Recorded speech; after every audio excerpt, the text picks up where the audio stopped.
Good morning, everybody. My name is Corey, and thank you so much for tuning in with me today. So today, XRP price is up 0.682% to 29 cents. Visit justxrp.com to find out all kinds of different information, charts, and the most up-to-date tweets from Ripple, if you haven't already. First piece of information I want to go over today is a little bit on the Bitcoin network.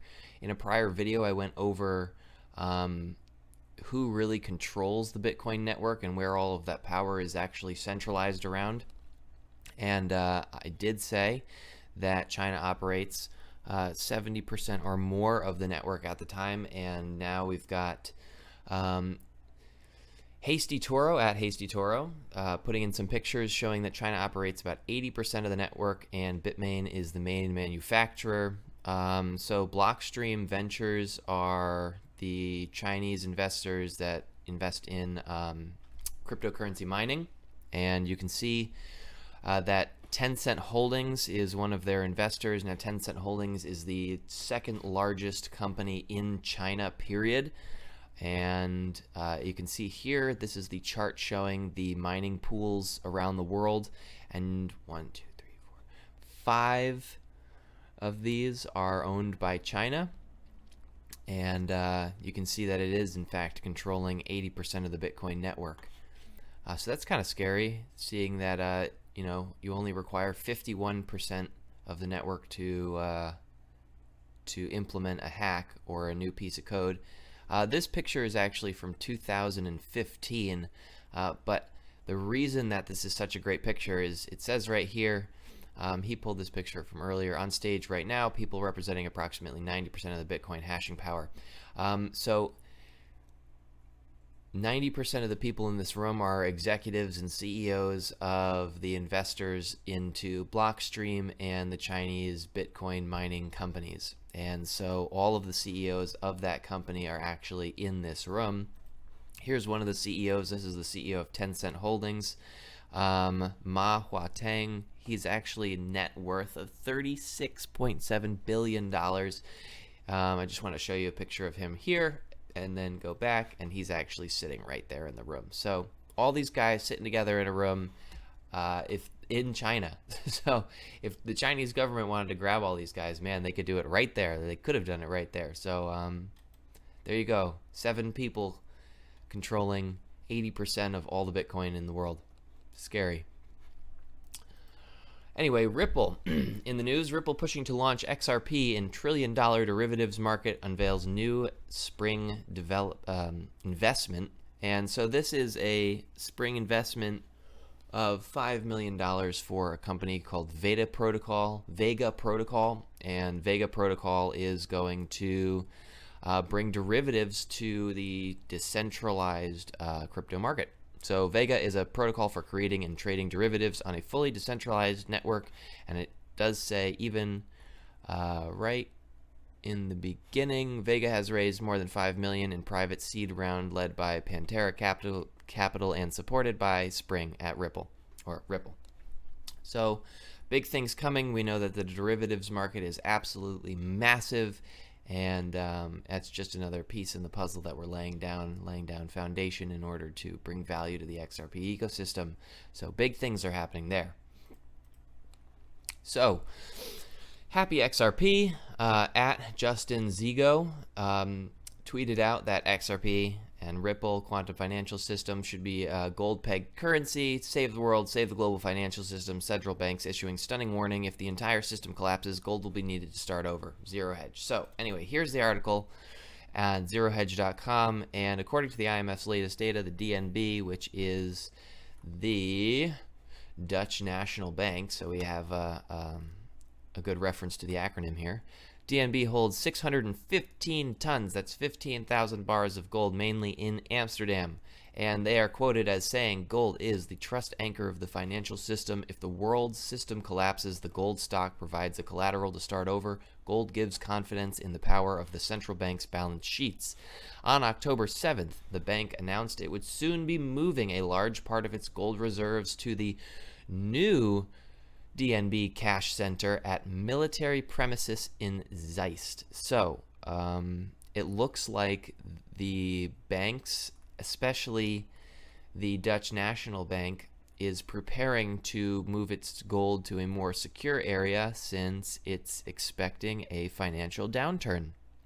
So if a massive bank is moving like this in order to accommodate itself for a financial downturn, then I think that we all should be preparing ourselves as much as possible and hedging ourselves in different aspects of the economy in order to stay diversified, so that if one thing tanks, then we don't automatically lose all of our funds. That's probably the smartest thing to do. Anyway, moving on. Bob Ross at Bob Ross X. Just finished my first interview with Yahoo Finance. My journalists have shown interest in our XRP Ledger project. I will be doing more interviews within the next 10 days to cover the project in depth. Tomorrow at 8 a.m. Eastern Time, the project will be officially announced through medias. So that's really cool. We've been waiting quite a long time. And on Yahoo Finance, there's going to be a project release.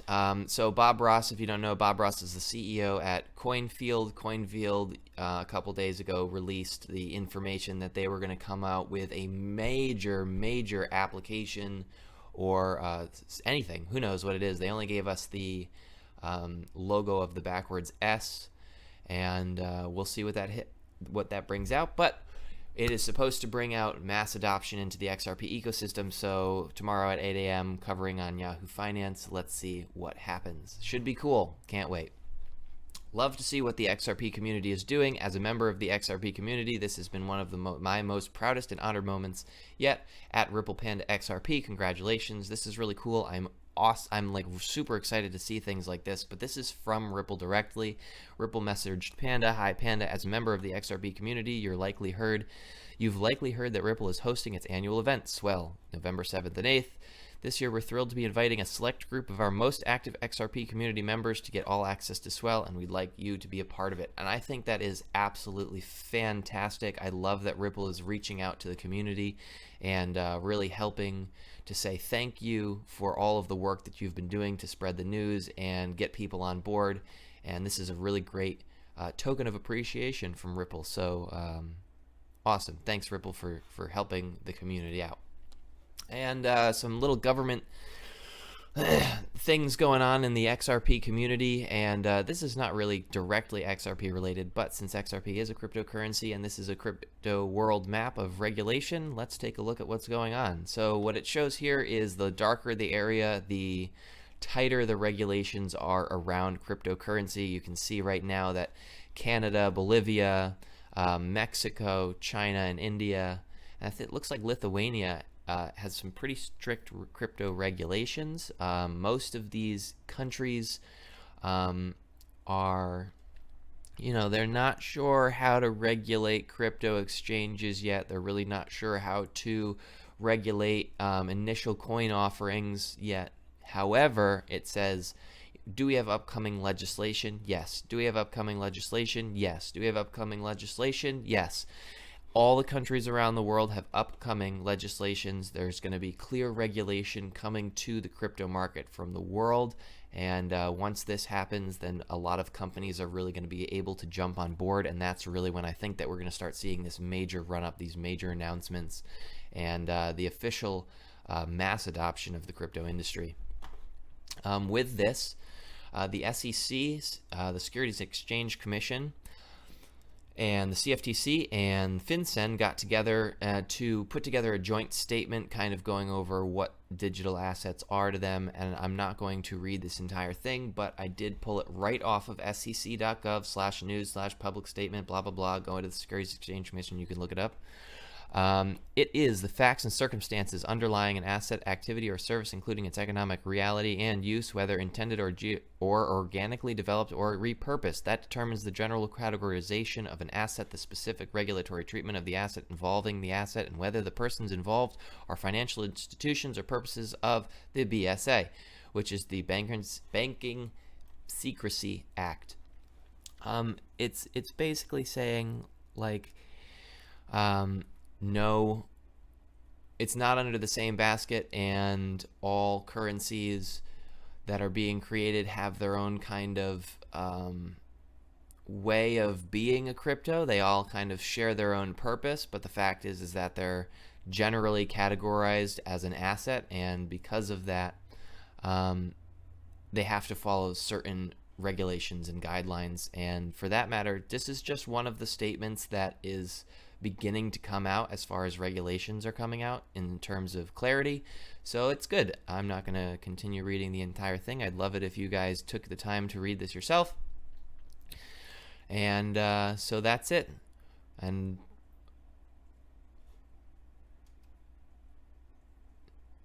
And that's all we got today. So I hope you guys enjoyed the information. If you enjoyed the information, please like and subscribe to the channel. The more likes and subscriptions that we get, comments and things that you do to help out, the better the information will be, and you know, the more people we can get involved in the community. So have a great day, guys.